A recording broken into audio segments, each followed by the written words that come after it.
dapat talaga dinideclare. Maganda yung ginawa natin noong December, yung reveal sa atin ng Lord na simulan yung taon ng panalangin. At ngayon, ito yung dinideclare natin kasi there is a power in declaration. Dahil sinabi naman ng Panginoon, di ba? Sabi nga kanina, it is finished. So tayo may kalayaan na lumapit sa Kanya. Sabi nga, bago pa natin ibukang ating bibig, sinagot na niya. At sabi niya, it is always yes and amen. No? So tayo magpasalamat na sa kabutihan ng Panginoon. So, tandaan nyo, no, ang Panginoon sumasagot sa panalangin dahil mabuti siya, dahil siya ay maawaing Diyos. Amen? Okay, so ito na yung last ng ating series na Supernatural Power of God. Amen? So papasok na tayo sa Holy Week, sabi nga nila, at dito inaalala natin ang ginawa ng Panginoong Hesus sa krus ng Kalbaryo 2,000 years ago. Amen? So alam mo ba kung paano pinakita ang pagmamahal ni God sa iyo? Alam ba natin kung paano pinakita ang Panginoon sa pagmamahal? Alam ba natin kung paano ginawa, pinakita yung pagmamahal ng Diyos sa atin? Amen? Okay, so ang title ay Manifestation of God's Power in Love. Paano ba niya pinakita yung kanyang kapangyarihan? Paano niya pinakita yung pagmamahal? Nakita natin, yung mga past series, ang ginawa natin ay yung hinati yung dagat. Sino ba yung ginamit na paghati ng dagat? Si Abraham ba? Sino? Si Moses. Oo. Tapos, sino yung ginamit niya nung pinahinto yung araw? Si Joshua. Amen. So, sino yung binuhay nung nakaraan? Si Superman. Sino? Si Lazaro. So, ngayon, titignan naman natin, paano pinakita ng Lord yung kanyang kapangyarihan at pagmamahal. So, background. So, John 11 yung nakaraan. Ang susunod sa John 11? John and Marcia. Yung mga hindi nakakalam ng John and Marcia, ano yun? John 12. So, dito sa John 12, nandito yung pagpasok ng Panginoon, yung tinatawag nating palaspas o triumphant entry. Ito na yung siya ay pumasok sa Jerusalem at tuwan-tuwa yung mga tao because the people in Israel that time is waiting for a Messiah, a political Messiah who would lead them to overthrow the Roman Empire. Remember, they were under the Roman Empire that time and they want that Roman Empire kasi maano Roman Empire eh. Tawag dito siguro sabihin na natin na ayaw nila na sinasakop nila. Di ba tayo rin? Sinakop tayo ng Spaniards, ng Kastila, ng mga Amerikano. At ayaw nila, gusto nila ng kalayaan.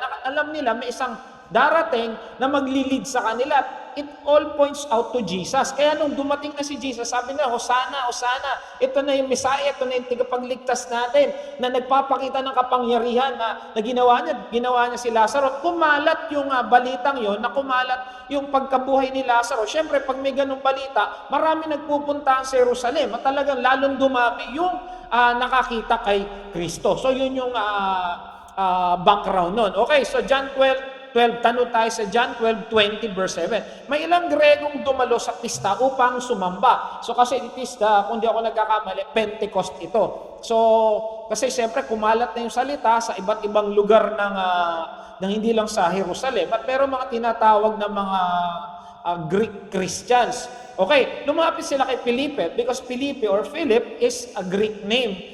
Na taga Bethsaida at Galilea at nakiusap, nais po namin makita si Jesus. Siyempre kumalat yung balita na nagpagaling at hindi nila nagpagaling, nagpakain, tapos bumuhay ng patay. Ito sinabi ni Felipe kay Andres. Si Andrew rin is a Greek name. So siyempre, pinupuntahan nila yung kanilang kababayan. Parang halimbawa, kung ikay pupunta sa Amerika, Pastor Joby, siyempre, ang pupuntahan mo, yung kabayan, di ba? Gano'n naman, naalala ko nung bago kami sa Abu Dhabi, pag nakakita kami ng kabayan, tontuwa kami kasi that time konti pa ang mga Pilipino ron. Ngayon, ang dami ng Pilipino. So, pag nakita ka ng kabayan, kala mo, kilalang kilala mo eh. Kasi, konti pa kami that time kasi nagsimula akong mag-abroad 1995. Si Pastor, ang tandaan na. 10 years old lang ako noon. Okay, so gano'n. Okay, so ito sinabi ni Andres na magkakasama sila, nagsabi kay Jesus. So, dinala nila yung mga Greek na yun. Sumagot si Jesus, dumating na ang oras upang luwalhatiin ang anak ng tao. So, yung mga tao tontuwa, sabi niya, ito na hinihintay namin. I-overthrow na yung Roman government. Okay, pagkatandaan ninyo, hanggat hindi nahulog sa lupa ang butil ng trigo at mamatay, mananalitong nag-iisa. Ngunit ito'y mamamatay, mamumunga ito ng sagana. So dito, nagbibigay na siya ng ano pa tawag doon? parang panimula na yung mangyayari sa kanya sa mga darating na araw. Tandaan, ito yung palaspaso, ito yung Holy Sunday, ito na yung Monday, Tuesday, Wednesday, Thursday, na ito na yung ipapako siya. Kaya nagtaka sila mamatay kasi alam niyo yung trigo kasi parang mais yun. Nakakita na ba kayo ng mais? Sino pa din nakita ng mais dito? Pagdadala si Sister Ditas. May ganun, Yun yung pag nahulog daw yung yung mga butil noon, tumutubo ng marami. Isang mais, di ba, para maraming butil yon.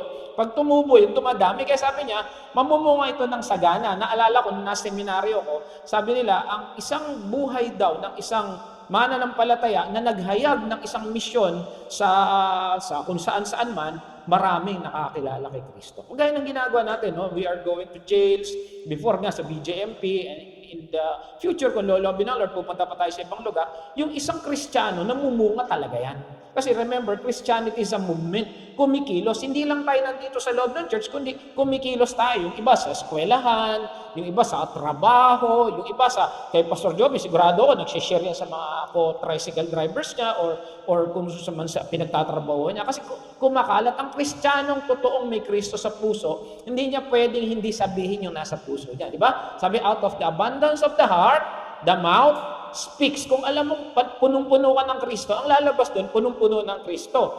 Alam mo yung taong galit, ano lumalabas sa bibig? Puro mura.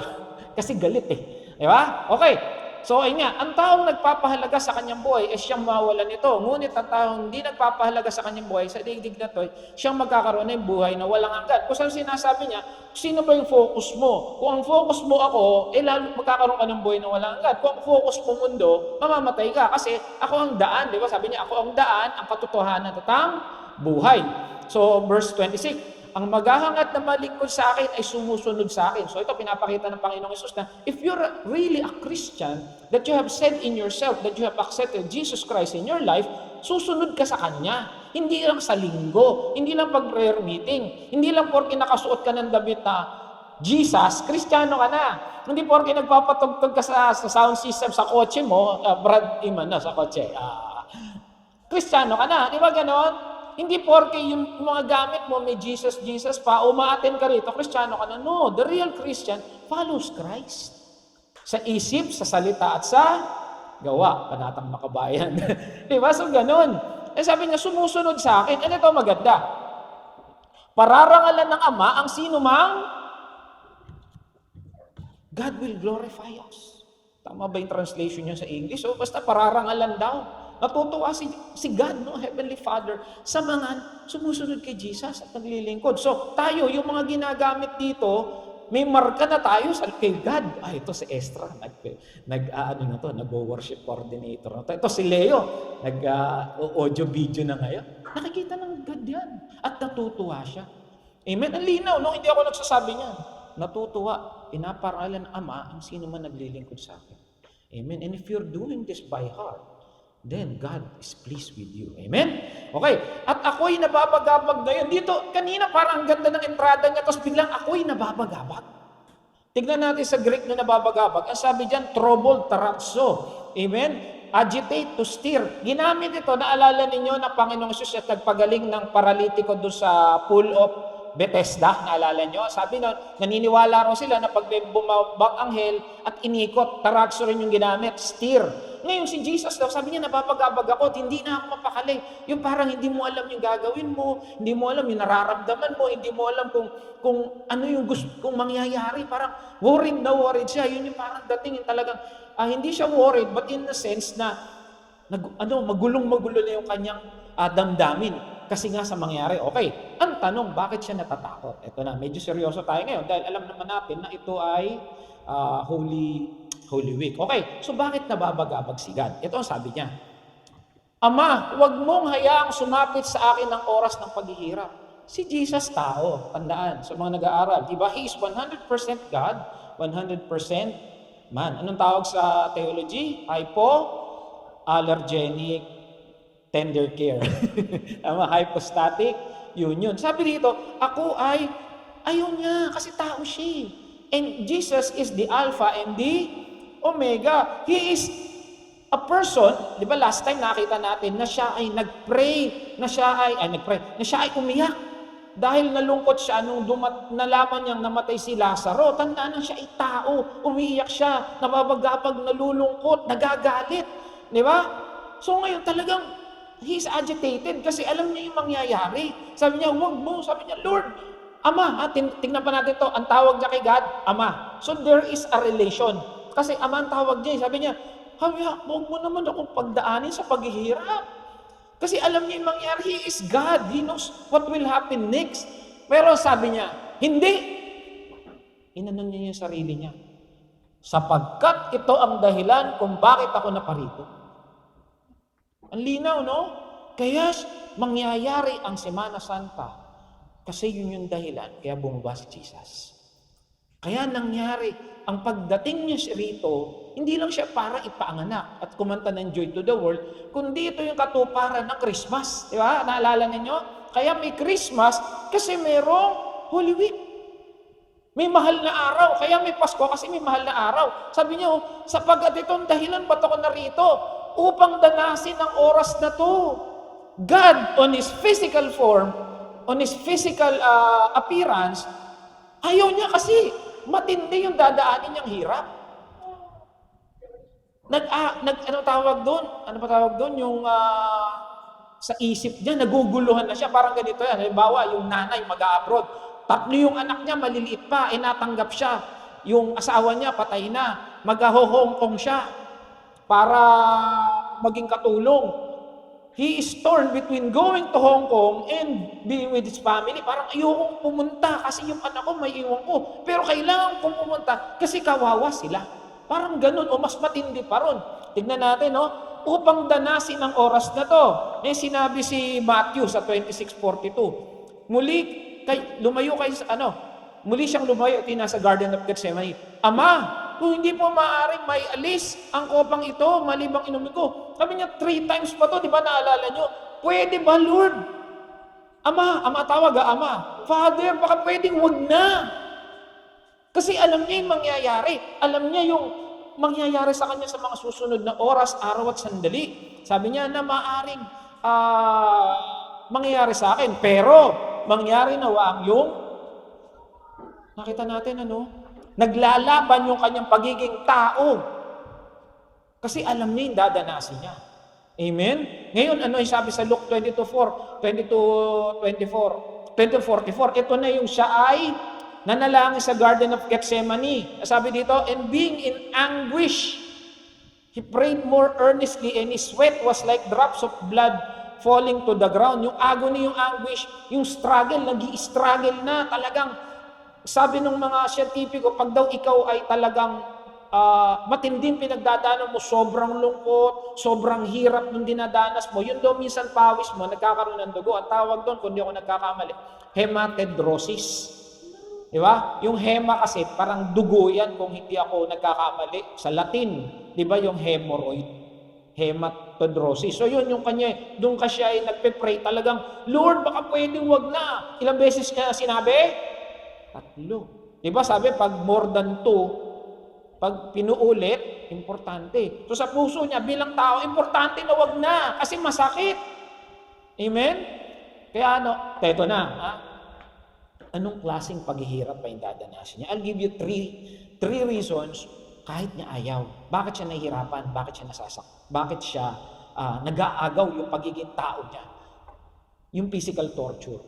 Amen? Sa mga nakapanood na Passion of the Christ, nung nag-aaral pa ako sa seminaryo, ang sabi nung professor namin, mas matindi ron dinanas ni Jesus Christ. Tingnan natin na, He knows that He will be on the worst death. Siya raw yung pinakamatindi that time na dadanas ng ganitong hirap. Sabi na, only the worst criminals could die like this. Remember, crucifixion is devised by ang nag-invento niyan Persian, mga Persiano, mga Iranian. Ngayon, minodify at lalong pinatindi nitong mga Romano dahil sila expert sa pagpapahirap.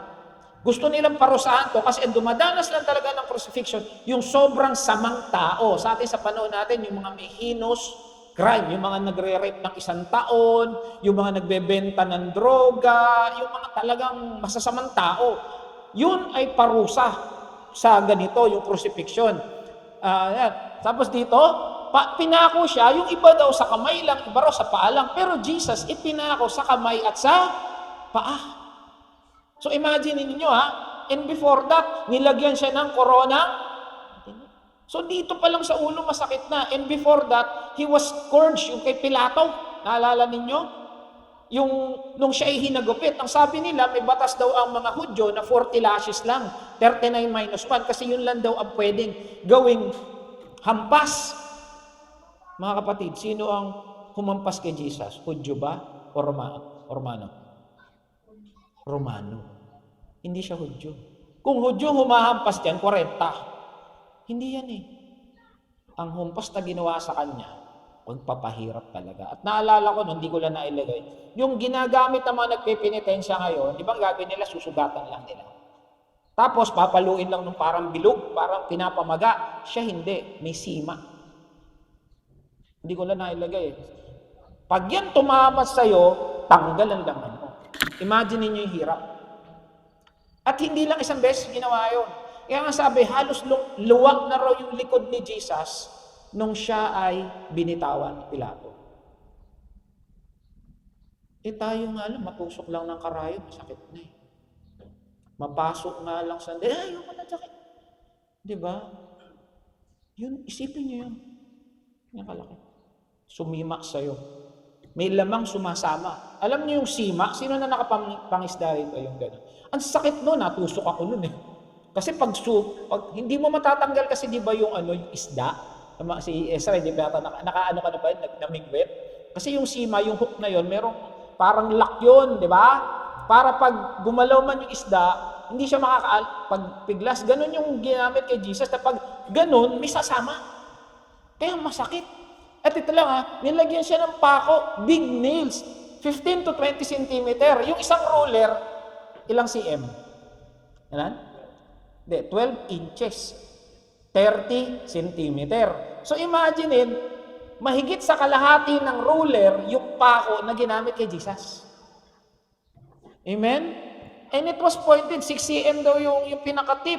Nails were hammered into his pulses. Hindi sa kamay. Kasi yung ginamit na Greek to, pag sinabi raw palm, kasama hanggang dito. Dito raw yan nilalagay. Kasi hindi pwede rito kasi mapupunit. Kaya dito talaga ang pako. Okay? And in the palms, there's a tendon which extends until the shoulder. When the nails were being hammered, the tendon broken. Pag pinakuhan ka rito, napuputol na rito. Yung mga joints, yung tawag yung cartilage na kung tawagin, yung joint, naaano na yan na parang na-disfigure. Kasi nasisira na eh. Diba, meron tayong yung sockets natin dito. So once, nung hinammer yan, automatic hanggang dito ang sakit niyan. Okay? Ang nangyari, nung na-broke yan, kukuha na siya ng pwesto ng hininga sa paa. Gaganon na yan. Kasi wala na rito parang sira na. Okay, so tuloy tayo. In this way, he was forced to support himself onto the nail hammered on both feet. Nakaganyan. Sabi dito, in which bigger than those hammered in the pulses. Kung 20 cm to, hindi ko alam ilang cm yung nilagay sa paa. Mas malaki. Kasi yung paa na yan. Amen? Meron pa nga nahukay na talagang yung paa daw, yung nakapako, talagang ginagawa ito ng mga Romano. Okay? So Jesus was forced to alternate the cycle so that he could breathe. Gaganon siya, biro mo yung pinakapaan niya, nakatusok na, doon siya kumukuha, sakit-sakit doon, masakit dito, gumaganon siya, kaya hirap na yung lungs niya, pinapasukan na ng tubig. Rubbing his back wounds from scourge. Sabi ko sa inyo, tinira siya sa likod. May mga sugat yan. Tumatama sa kahoy. Sino na nasugatan? Halos lahat tayo dito. Pag yung sugat mo nakante, gusto mong manapak, tama? Imagine, bukas-bukas na yung likod niya, kita na laman. Lumalapat dito, ang sakit. Di ba yun lang parang may sugat ka gumanon dito? Ay! Di ba? Imagine, buka-buka na yung likod. Labas na yung laman, gumanon sa likod. Buong katawan masakit, mayroon pang koronang tinik. Okay? Ayan rubbing his back. Jesus endured this for the reality of 3 months. Yung sandaling sugat niya, ang sakit eh. Ako nga, pag inaatake noon ng kirot, ng mga bukol ko sa katawan, grabe tanyo kay Pastoro, umiiyak ako sa isang sugat. Pag ayaw tumalab ng gamot, buti nga ngayon, praise the Lord, hindi na. Kasi kiniklaim ko, magaling na ako. Amen? Because of this, kasi naghirap si Jesus para sa atin. Tuloy. In 3 hours, hindi na siya tinudugo. Okay, titignan natin about, he was simply pouring water from his cuts and hole. 3.5 liters lang daw ang dugo nating katawan. Nandun pa sa kabila. Nauubos na yon kasi ang dami niyang sugat. His wounds were true holes made in his body. Na-imagine nyo? Hindi na ako naglagay ng picture eh. Mas magandang kinikwento. Kayo na yung nag-visualize. Amen? Human body is composed of 3.5 liters of blood. So yung daw blood natin sa katawan, ilan? 3.5 liters lang. Kaya pag sinalinan ka ng isang bag, ilan ba yun? 1 liter yata ang isang bag eh. Okay? So Jesus poured all 3.5 liters. Ubus ang dugo. He had 3 nails hammered into his members, isa, dalawa, tatlo, a crown on the thorn, and beyond that, a Roman soldier who nailed spear on his chest. Hindi pa tinusok pa rito. Talagang pinahihirapan siya. Gusto talaga siya patay. Sa bagay, papatay naman talaga siya. Pero, ang tanong nga ang sabi natin, di ba? Without the shedding of the blood, there is no remission of sin. Bakit kailangan pahirapan si Jesus? Kung kailangan lang naman dugo. Kasi yung mga tupa nung panahon nun, napatay lang hindi naman pinarurusahan. Bakit si Jesus kailangan danasin? Isipin natin yun. Okay? All this without mentioning domination. Ito, magugulat kayo. Sa mga pictures, sinasabi, may takip si Jesus. Sabi ng mga archaeologists, wala. Di ba meron nga sinabi, yung mga Romans, they cast lots sa kanyang damit? Hubot-hubad si Jesus nung nakapako siya. Yung buong pagkatao niya, nakabuyang-yang. Imagine ninyo. Humiliated, dinuduraan, minumura siguro.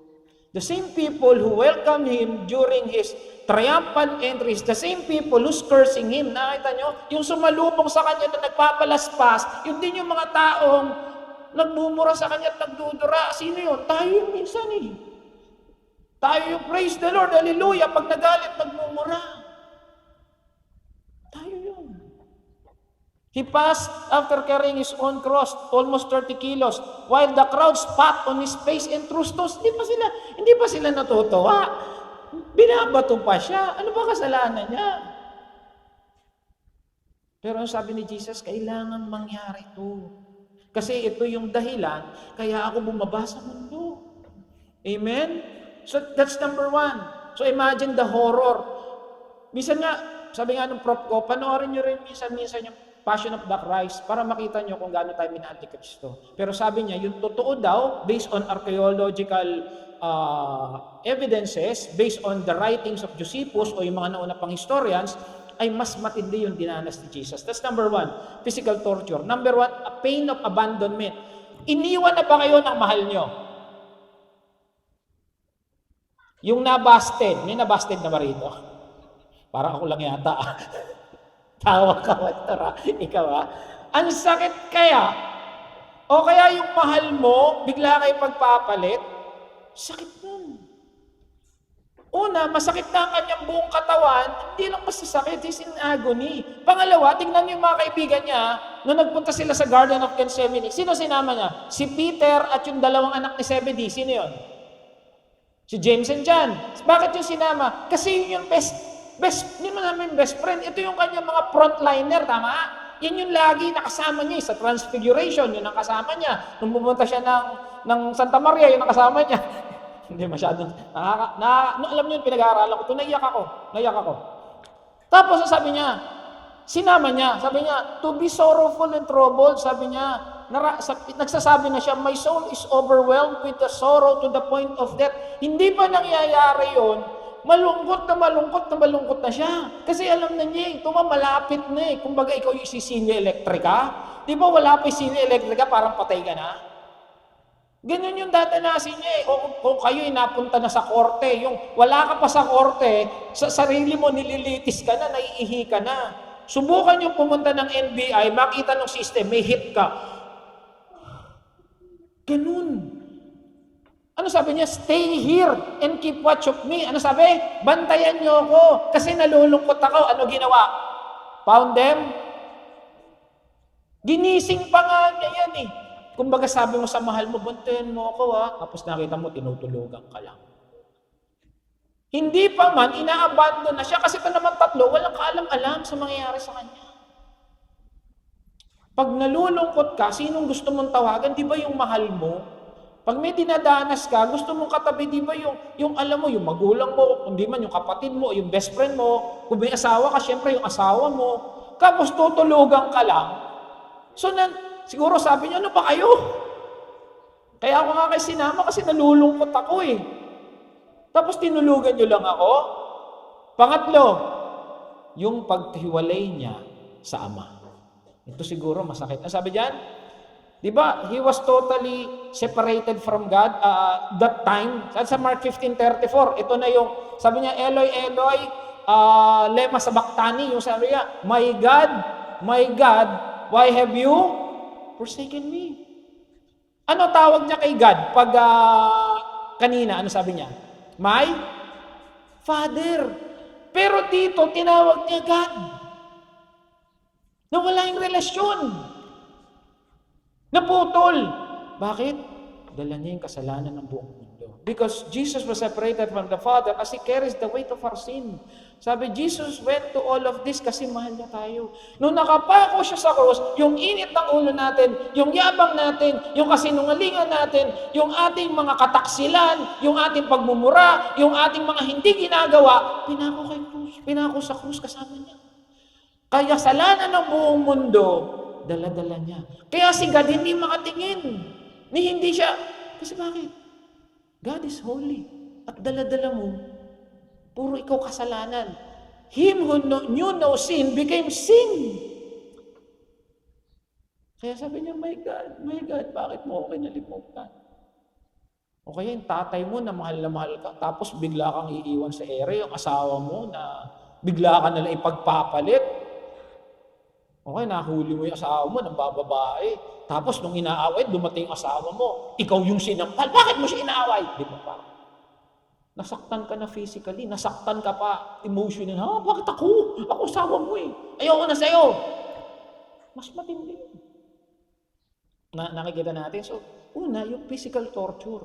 Pangalawa, inabandon siya ng kaibigan niya. At alam natin yung storya. Sino na lang yung nandun sa baba ng krus nung napako siya? Si John, kasi nandyan eh.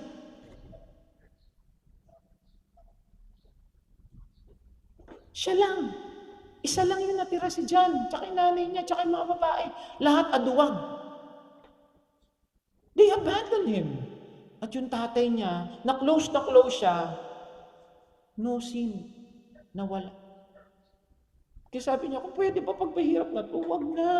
Sabi niya sa Romans 5, ngunit pinatunayan ng Diyos ang kanyang pag-ibig sa atin nang mamatay si Kristo para sa atin nung tayo ay makasalanan. Jesus died when we were sinners. Jesus died nung tayo ay bulok. Jesus died nung tayo mayabang. Jesus died nung tayo palamura. Jesus died nung tayo sinungaling. Jesus died nung tayo mga taksil. Amen. Tapos pag nasa church, natutulog. Pag nagpe-pray, tinutulugan si Lord. Hindi ba? Pag minsan may church, saka na lang ako mag-church, pero pag may nag-imbita sa SM, tara, SM tayo. Napakadali nating kalimutan yung ginawa ng Panginoong Hesus sa krus ng Kalbaryo. Amen. Bakit mag-church pa? Pero ang tao, merong isang sundalo, sabi niya, lahat daw ng sundalo nagiging makadiyos pag nasa line of battle. Alam niyo yung line of battle? Yung nagbabarila na. Lahat daw yun nagiging makadiyos, kahit yung walang Diyos. Bakit? Natatakot. Subukan mo dito, nung pandemya, naalala ko, nagbukas tayo ng church, sabi natin doon, 20 people, puno. Bakit? Takot eh. Ngayon, maayos na naman ang buhay. Saka na lang. Naalala lang natin si God, pag tayo maayos ang buhay, pag tayo may problema eh. Kaya nga mas totoo ang prayer, pag mayroong may sakit. Tama. Pero si Jesus hindi ganun. Si God hindi ganun. Minahal niya tayo nung bulok tayo. Minahal niya tayo nung mayabang tayo. Minahal niya tayo nung hindi tayo kaibig-ibig. Amen? Kaya nga yung John 3:16, it signifies the cross. The best representation of God's love is the cross. Tapos yung mga hip-hop, ginagawa lang krus. Yo, ang laki-laki ng krus. Oh. Ginagamit lang nilang fashion. They don't know. Binababoy nila. Amen? Ginagawa nilang bling-bling. Ang ganda. Oh. Tama. Ginagawa nilang fashion. They don't know the meaning of the cross. Amen? Kasi isipin natin na ikaw ang iniisip ni Lord nung naghihirap siya sa krus. Bakit? Sabi sa Hebrews 12:2, dahil sa kagalakan naghihintay sa Kanya, hindi niya ilanta ng kahiyan ng pagkamatay sa krus. Ano yung naghihintay? Na tayo kasama niya. Amen? Yang katabi mo ang iniisip ni Kristo nung pinapako siya. Amen? Tayo nga, nakikalimutan natin yung mahal natin, pero si Jesus hindi. During that time, dadaling ko yung hirap, yung sakit, yung pako, kasi mahal ko si Leo. Dadalhin ko tong hagupit na to, tong krus, okay lang kasi mahal ko si Titas eh. Amen? Mahal tayo ni God. At pinakita niya yon sa krus ng Kalbaryo. Tuloy natin. Ito na, yung kwento, no? Bago yon. Amal, walatiin mo yung pangalan. Isang tinig mula sa langit nagsabi, niluwalhati ko na ito at muli kong luwalhatiin. Kasi alam na nga ni God yung gagawin ng Panginoong Hesus. Amen? At narinig ito ng mga tao, sabi ng mga tao, kausap niya, anghel, tuwan-tuwa sila. Sabi niya, sinabi sa kanila, ang tinig ngayon ay hindi pinirig para sa inyo at hindi para sa kanila yon, para sila'y manampalataya. Remember, lahat ng ginagawa ni Jesus sa mundo, para dalhin ang tao sa Diyos. Tayo, anong ginagawa natin? Sa ginagawa ba natin sa araw-araw? Dinadala ba natin yung ating kakilala, kaibigan, kamag-anak kay Lord? O kung saan natin dinadala? Huwag tayong mag-church. Maganda, film showing. Punta na lang tayo ron. Meron to Blackpink. Yan, no, sa malapit lang sa Philippine Arena. Doon nagbabayad, dito hindi nag-o-operin. Meron ng kwento, yung dalawang pera. Sabi nung 1,000. Nagkita si 1,000 tsaka yung 20. Sabi nung saan ka galing? Sabi ng 20 doon sa 1,000. Ay, napunta ako sa CSM. Sabi niya, minsan nga binayad ako ng pantiket eh. Pumunta kami ng ibang bansa eh. O saan pa nagpunta? Binili ko ng mamahalin. Punta ako ng mall. Punta ako sa beach. Ikaw, saan ka galing? Ba't lukot-lukot ka? Doon, sa offering box. Doon lang naman ako lagi nagpupunta eh. Ganun ba tayo? Amen? Sinulat ang lahat para malaman natin kung gaano ka kapamahal ng Lord. Amen? Kaya sabihin mo sa tabi mo, mahal na mahal ka ng Diyos. Amen? Kaya ka nandito ngayon kasi mahal ka ng Diyos. Kung talagang mahal nga natin ng Diyos, palakpakan nga natin siya. Yung palakpak na nagagawa kasi mahal ka ng Diyos. Amen? Sige, isa-isahin natin. Paano nga ba niya pinakita? Unang-una, He was cursed para tayo ay maging blessed. Kaya may charito kasi may curse na ginawa ang Jesus. Kay Jesus. Siya ay sinumpa. Sabi dito, nasumpa ang hindi sabi dito sa kasulatan, sinusumpa raw hindi makasunod sa utos. Sabi sa Galatians 3:10. Sabi dito, curse is everyone who does not continue to do everything written in the law. Hindi naman natin kayang gawin yun eh. Buti nga may grace. Kung tayo ay nato sa lumang tipan, sinumpa tayo. Pero ginawa ni Jesus, nagkaroon ng bagong covenant. Kailan yun? Kaya nga natin inaalala pag tayo naglo-Lord's table. This is the new covenant of my body. This is the new covenant of my blood. Tama? Yun yung binabasa natin eh. That is the new covenant. That's the new covenant of grace. He was cursed. Siya'y sinumpa para ikaw pagpalain. Amen? Sabi sa Galatians 3:13, by becoming a curse for us, curse is everyone who hang on the pole. Lahat ng pinapako, sinumpa, sabi sa Deuteronomy, sapagkat ang binibida sa punong kahoy, sinumpa ng Diyos. Pinako ba tayo? Pakong bakya nga lang, aaray na tayo eh. Kahit nga na siguro may tungtungan doon, kahit tali lang, nakabilad ka sa araw, ay, ang sakit, ayoko na. Yung aking fest. Siya 3 oras. Amen? Galatians 3:14, He redeemed us in order that the blessing given to Abraham might come to the Gentiles through Jesus Christ. Yung sumpa, tinanggal niya para ikaw'y maging blessing. Ulitin ko, kaya may charito kasi may curse si Kristo. Amen? Receive the promised Spirit. Hindi lang yan. Binigyan tayo ng Holy Spirit. Para kaya nating mag-devotion, para kaya nating kumanta, para kaya nating magturo, para kaya nating gawin yung mga pinapagawa sa atin ng Diyos. Hindi tayo magaling, ang magaling lang si Jesus. Amen? Jesus was cursed, so you can be blessed. Amen? Hindi natapos dun yung cross. Kasi may blessing na kasunod yun. Tinapos niya lahat ng sumpa para pagpalain tayo. Amen? Pangalawa, tinubos. Tinubos niya tayo sa krus. Tinubos tayo ni Jesus dahil hindi natin kayang tubusin ang ating sarili. Makasalanan tayo. Sabi nga, di ba, tama ba yun? Ang gawa natin ay parang marurumi. Basahan. Tapos sabi mo, ako na lang po ipako mo. Hello. Kahit ipako ka mula ulo hanggang paa, wali. Amen? Romans 10:23, for all have sinned. At sabi, the wages of sin is death. Hindi tayo namatay. Si Jesus ang namatay para tayo mabuhay. Sabi sa Galatians 3:14, He redeemed us. Ano yung redeem? Exagorazo. Ang ibig sabihin ng exa, kinuha yung root word agora. Alam niyo ba ibig sabihin ng agora? Market. Kasi may isang lugar doon na parang bilihan ng mga slave.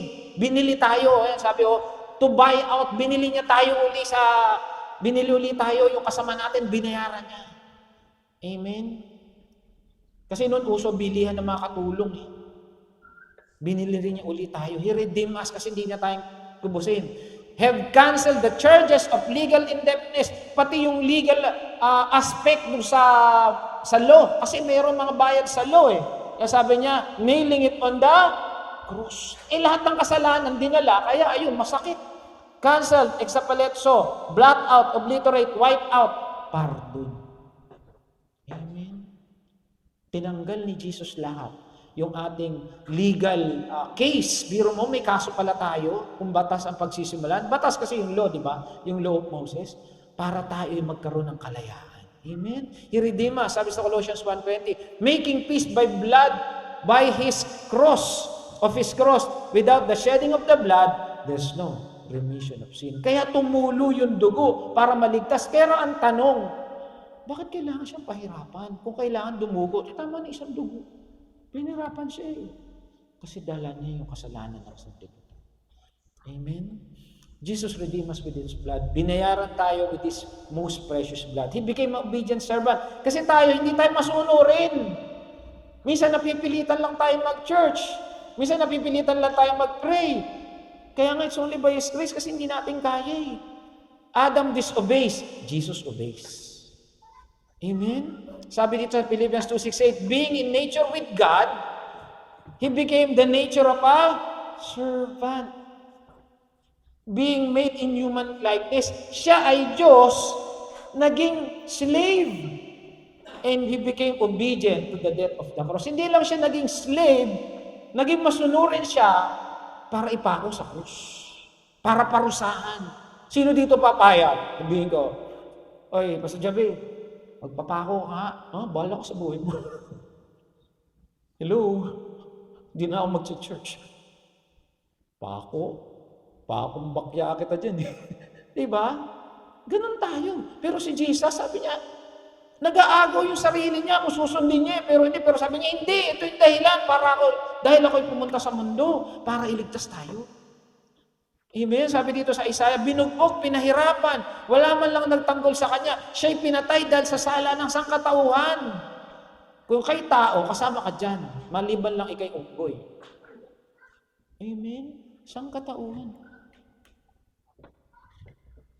Amen? Ang sabi dito, ang kanyang paghihirap ay kalooban ko. Ito masaklap. Kalooban daw ni God. Ayan, no? Sinabi ni Yahweh, ang kanyang kamatayan ay handog para sa kapatawaran ng kasalanan. Sabi nung iba, kaya ako naniniwala kay Kristo kasi nagpakahirap siya sa akin. Amen? Sino ang magpapatawad sa isang serial killer?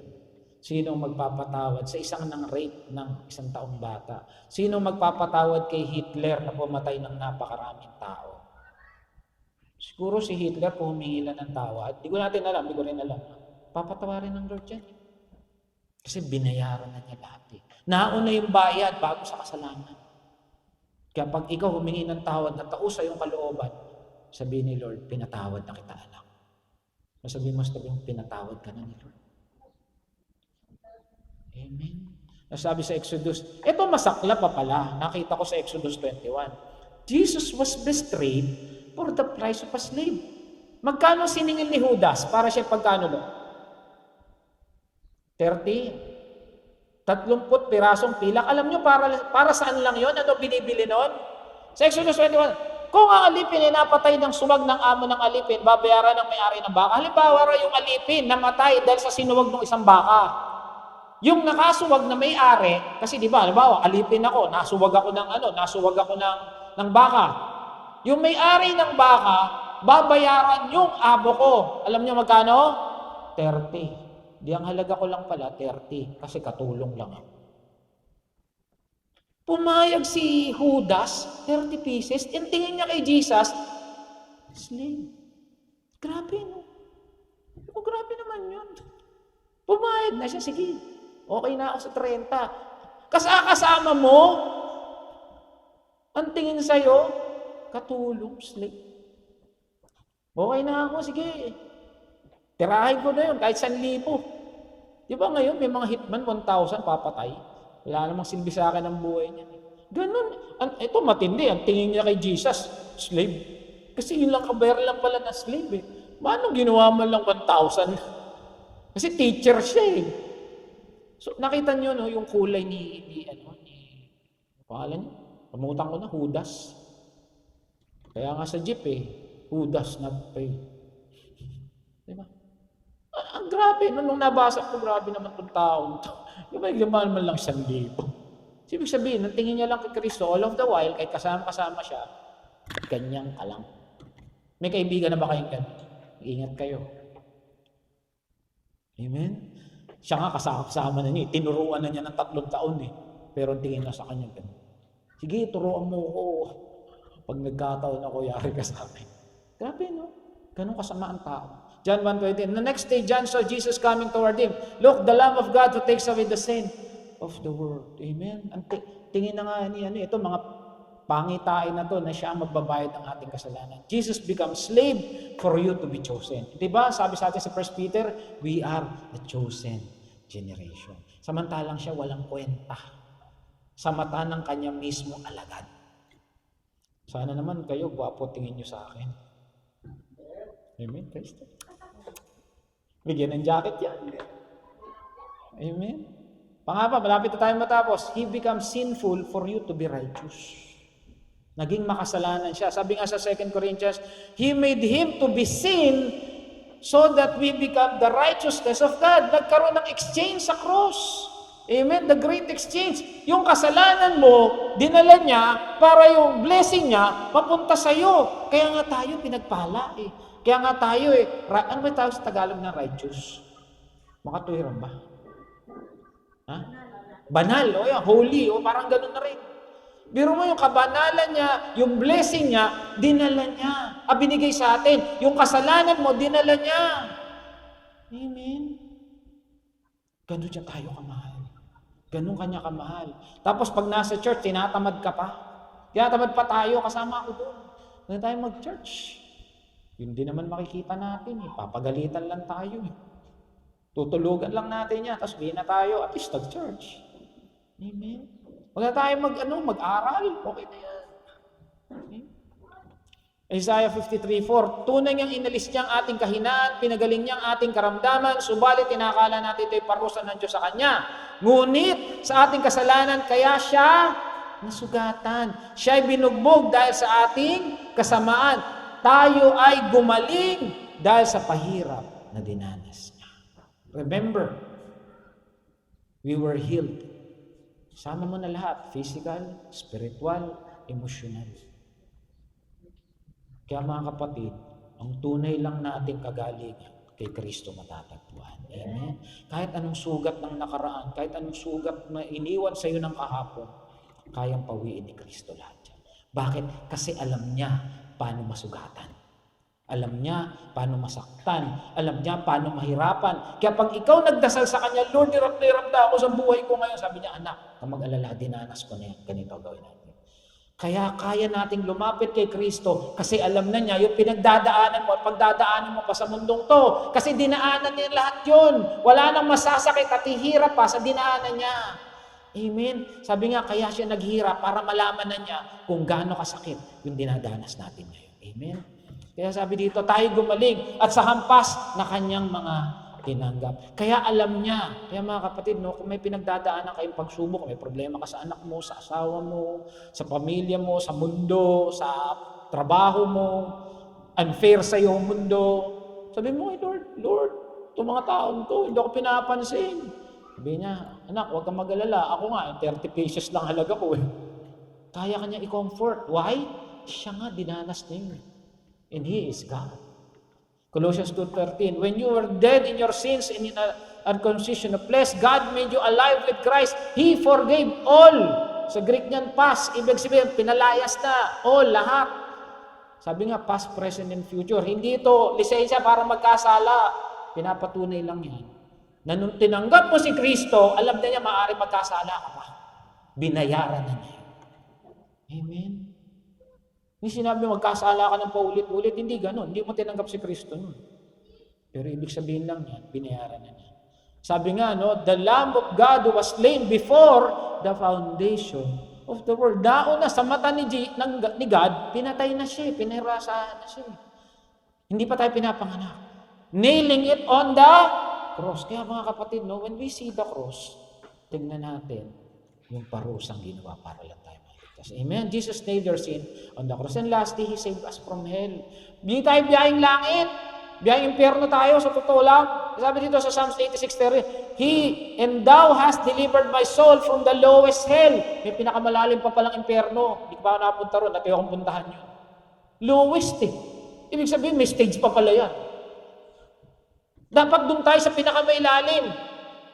Pansinin nyo sa mga building, sa mga hotel, saan ang mamahalin? Nasa baba, nasa taas? Penthouse. Mag-hotel tayo, penthouse lahat tayo. Sino ang mga nasa, bawa yung mga matataas na building sa Makati, sino yung mga nasa taas? Mga ordinaryong empleyado, mga boss? Mga boss. Tayo, walang kwenta, pinakamababa raw ng impyerno. Pero niligtas tayo ng Diyos. Sabi niya, hindi kayo bagay dyan. Dito kayo sa langit. Ang sabi niya, nagpe-prepare ako ng mansion mo. Amen. Ganun tayo kamahal ng Lord. Hindi lang kasi natin alam kasi hindi natin binabasa yung kasulatan. Hindi natin pinag-aaralan. Ang nababasa lang natin. Ano ba binabasa natin? You will provide. God will provide. Ano pa alam natin?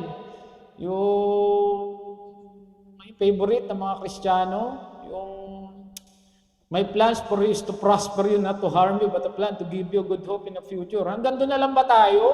Tingnan natin yung ginawa ni Jesus. Iba umiiwas na pag ito na eh. Kasi bakit? Malalaman natin kung sino tayo eh. Pag pinag-aaralan natin to, nanalalamin na tayo. Nakikita na natin kung gaano tayo kabulok. Kahit ako, nung pinag-aaralan ko to, naiyak ako, Lord. Bakit grabe naman siya sa'yo? Bakit ganun? Sabi niya, kasi ikaw eh. Kasi tayo. Amen? Sa impyerno dapat tayo, kundi sa ginawa ni Kristo sa krus ng Kalbaryo. Kahit anong yaman mo sa mundo to, kahit nando ka pa sa penthouse, kung wala kang Kristo, impyerno ka, pinakamababa. Doon, sa pinakamababa. Amen? John 3:15, who believes may have eternal life in Him. Have eternal life. Whoever believes in Him is not condemned, but came to save the world through Him. Puro eternal life. John 3:16, di ba? Whoever believes in Him will not perish, but have an eternal life. Amen. Kaya natin pwedeng sabihin, biyaheng langit tayo. Kasi may isang Kristo na namatay sa krus ng Kalbaryo. Huwag natin kalimutan yun. Minsan nakakalimutan natin, yay, biyaheng langit kami, yay, we're saved, we're sure of salvation, we are charito, we're saved by grace. Nakakalimutan natin, may nagbayad. Walang libre sa mundong to. Amen. Halimbawa, pupunta tayo sa restaurant. Sabi ni Gina, libre ko po kayong lahat. Kain po tayo sa Jollibee. Tayo libre, pero binayaran niya. Yung kaligtasan natin, may nagbayad. Yung blessing natin, may nagbayad. At hindi matindi, hindi basta-basta bayad. Amen? Sabi dito, no, now if we died with Christ, we believe that we also live with Him. Amen? Sabi nga ni Pablo, no, I have been crucified with Christ, I no longer live, but Christ lives with me. I hope and I pray lahat tayo ganun. Kasama ako doon. Minsan nakakalimutan natin, Kristiyano tayo, paggalit tayo eh. Diba? Minsan kahit sa asawa nga natin, ang lilisik mata natin, sige po. Siya pa, sasapakin na kita. Magbuo kong matulak-tulak, pakan na kita. Minsan katapatin pa nga natin eh. Amen? John 14:3. And if I go and prepare a place for you, I will come back and take you to be with me, that you'll also be where I am. Hindi tayo biyahing impyerno, my brothers and sisters. We are bound to heaven. Why? Because Jesus paid in full.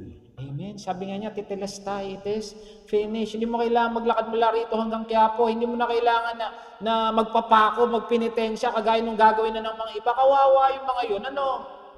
Sabi nga nung isang kasamahan ko Sir, di ako papasok kasi kailangan kong kunin yung schedules nila sa Thursday at Friday. Kasi kahit kami kahit Thursday, Friday may pasok kasi on-call kami. System, maandar kasi mga tindahan bukas Ikaw ba, Brad? May on-call ka rin? O wala ka pasok talaga? Kami on-call Ako, papasok ako ng Huwebes Santo Lolobin ng Lord, sabi ng isa. Sir, niloloko ko. Di ako papasok. Huwebes saka Biyernes, magpipinitensya ako. Talaga? Ako rin magpipinitensya. Talaga, sir, di ka rin papasok kung magpipinitensya ako. Anong gagawin niyo, sir? Saka pupunta, hanapin kita, ako papalo sa'yo. Ay, wag naman, sir. Pipinitensya ako, magpapakirap ako, magpapalo sa'yo. Kala mo, tawa na sila. Minsan nagiging katatawanan. Pero kung babalikan natin yung katotohanan sa krus, naiyak ka. Siguro grabe na lang kapal ng mukha mo, papanoorin mo lang, ay, kaling mo tumudugo, ay, yun ba yan? Tandaan, nangyari yun para sa'yo. Amen? Jesus died to give us heaven. Amen?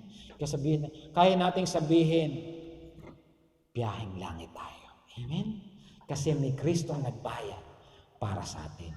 Binayaran ni Jesus yung ating ticket, binayaran ni Jesus yung ating visa, binayaran ni Jesus pati yung hotel natin doon. Hindi tayo visit-visa lang doon.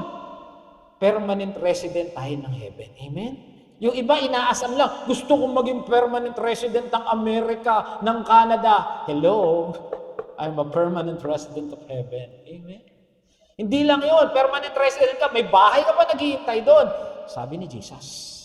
At ito maganda, hindi ka maliligaw papunta ron kasi susunduin nga kita Amen. Ganun kabuti ang Lord. Parang nanay lang yan. Yung baonan, kinumpleto. Yung susuot ng anak, kinukumpleto na. Para pagising ng anak, ito na yung baonan mo. Ito na yung medyas mo. Mami, ito yung sus ko. Ayan na, anak ko. Ganun si Jesus. Lahat ng kailangan natin from A to Z, binigay. Bakit? Mahal niya tayo. Ganun niya tayo kamahal. Amen. Summary. Ano daw yung, paano pinakita yung kanyang pagmamahal? Number 1, nakalimutan. He became curse. To be a blessing. Dapat pala charito, ginawa ko dyan. And then he was redeemed. He was become a redeemer. Kasi hindi natin kaya ligtas natin sarili. And then he became obedient slave. Kasi hindi tayo masunurin, matigas ulo natin. And then, he became sin for us to be righteous. And then lastly, he saved us from hell. Paano niya pinakita? Sa krus. Ang sabi dito, may katuturan ba ang kamatayan ni Kristo? Sa tingin nyo sa sarili nyo, may katuturan ba pagkamatay ni Kristo? Sabi nga nila, ang pinatawad daw, halimbawa ako, heinous crime. Killer ako. Tapos, pumatay ako ng marami, drug lord ako. Tapos, pinatawad ako ni Jesus. Siguro buong buhay ko, ibibigay ko Jesus. Tama, hindi? Kasi bakit? Alam ko, may isang Kristo talaga sa akin nagpakamatay para sa akin. Pero kung ikaw, ang kasalanan mo lang, jaywalking, kasabihin ni Jesus, pinatawad na kita, anak. Jaywalking lang naman kasalanan ko. Sino yung nagmamahal? Yung kriminal o yung nag-jaywalking?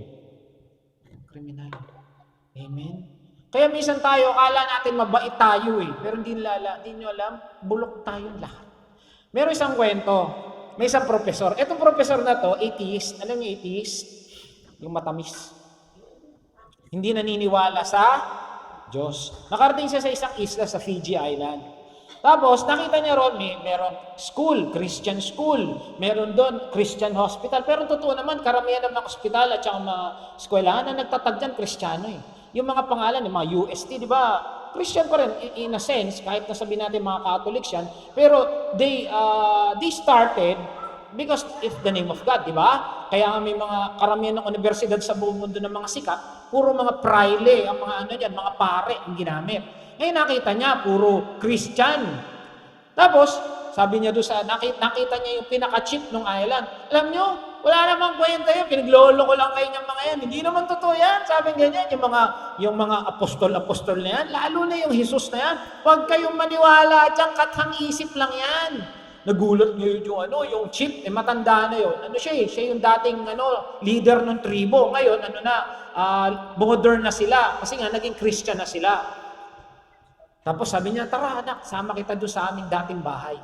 O sige yan. Picture siya. Tapos nakita mo yon, yung malaking bato na yon? Ay, picturean ko, sabi niya. Para saan ho yun? Sir, diyan namin pinudurog ang ulo ng mga taong papatay namin. Tignan mo, may dugo-dugo pa, mga marka ng gulat siya. Nakita mo yung malaking parang oven na yan? Diyan namin sinusunog, diyan namin niluluto yung mga taong pinapatay namin. Nakita mo yon, yung mga tusok-tusok na yon? Diyan namin nilalagay mga ulo ng mga tao. Kasi alam mo, bago dumating yung misyonaryo yan, bago namin nalaman si Kristo, cannibal kami. Mamamatay tao kami. Pero nung nakilala namin si Kristo, na kami makasalanan, na may nagbayad na kasalanan sa amin, naging Kristo kami. Kaya huwag mo sabi-sabi sa amin, walang katuturan ang kamatayan ni Kristo sa krus ng Kalbaryo. Dahil kung kami cannibal pa rin, ikay hapunan namin ngayon. Kaya mga kapatid, huwag natin sasabihin na walang silbi. Siguro sa atin, walang silbi, dahil akala natin, nakagis na natin, ganyan-ganyan. Pero kung nakita natin yung buhay natin noon natin ngayon, ang laki ng binago ni Jesus. Amen? Dating yabang natin Ngayon, may Kristo na tayo. Amen? Nasabi sa 1 Corinthians, last verse, for the message of the cross is foolishness. Kagaya ng professor. But to those who are perishing, tayo yun. It is. Those who are perishing, to us who are being saved, it is the power. Amen. Kapangyarihan ng Diyos ang krus. Kaya every time, mga kapatid, I hope and I pray that every time we see the cross, makita natin natin si Jesus naghirap para sa iyo. Amen. Kaya wag natin sasabihin, walang katuturan yung ginawa ni Kristo. Amen. Palakpakan natin ng Lord. Tayo na po natin. Hallelujah. Hallelujah. Oh, hallelujah. Oh, dakila ka, oh Diyos.